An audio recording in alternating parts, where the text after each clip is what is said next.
It's National Black Catholic History Month. Lawyers and judges gather for an important Mass and a children's Rosary procession. But we begin this update with the Catholic response to the synagogue shooting in Pennsylvania. Flags at the pastoral center of the Diocese and many of its churches are at half-staff in recognition of the tragic weekend shooting at a Pittsburgh synagogue. The killing of 11 people and the wounding of many others has drawn compassionate responses and statements from church leaders in the United States and in Rome.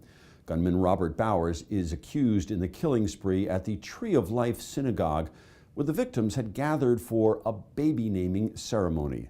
Bowers, who frequently posted anti-Semitic comments online, is in custody.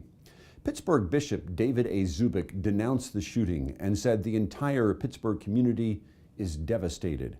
He said, "May God free us from fear and hatred and sow peace in our lives, our communities, and in the world." At the Vatican, Pope Francis prayed for those affected by the deadly attack, calling it an inhumane act of violence. November is Black Catholic History Month, and this year, a lot of attention during the month will be on Father Augustus Tolton, whose cause for sainthood is currently being investigated. Born a slave, Father Tolton's life is a tribute to his faith and perseverance. Jim Dish of the Archdiocese of Chicago has more. Father Tolton was the first American diocesan priest of African descent. He was born the son of slaves in Missouri, studied for the priesthood in Rome because no American seminary would accept him, was ordained in Quincy, Illinois, and later started a parish for black Catholics in Chicago. As far as the African American community is concerned, he's one of us. And he's a link with our ancestors who obviously bore the brunt of slavery and struggled in order to obtain freedom in our democracy. As far as the Catholic Church is concerned, he's a priest's priest. He's an ideal priest of everything we know a priest should be. As an African American priest, he had some insurmountable odds to jump over, but he leaves behind a precious legacy of memory and inspiration for priests and people at large. Bishop Perry says it's difficult to estimate how long the process for sainthood for Father Tolton will take. Among other things, a miracle attributed to Father Tolton needs to be documented. Whatever the timeline, it will be a day of celebration for the Church, the Archdiocese of Chicago, and of course, the family.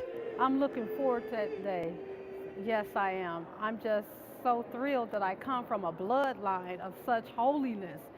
Look for lots of coverage of Black Catholic History Month in the November 9th print edition of the Catholic News Herald.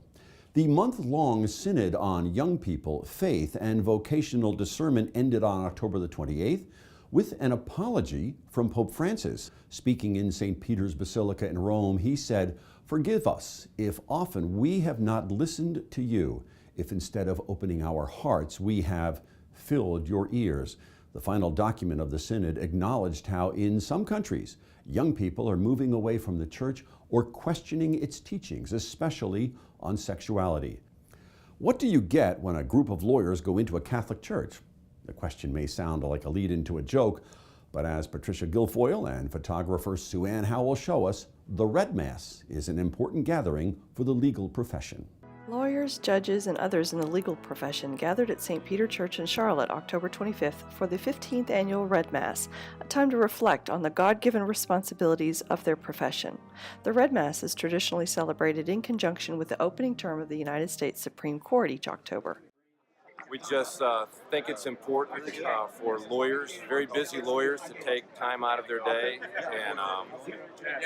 and pray and ask for the Holy Spirit to help us. The Mass in Charlotte was celebrated by Benedictine Abbot Placid Solari of Belmont Abbey, who spoke of the need for all Catholics to seek the guidance of the Holy Spirit, the Spirit of truth. Red Mass is very important to me because it allows me to get together with fellow lawyers and those in the legal profession in prayer and to bring that back within our legal community and beyond to spread the word of the gospel to the greater community.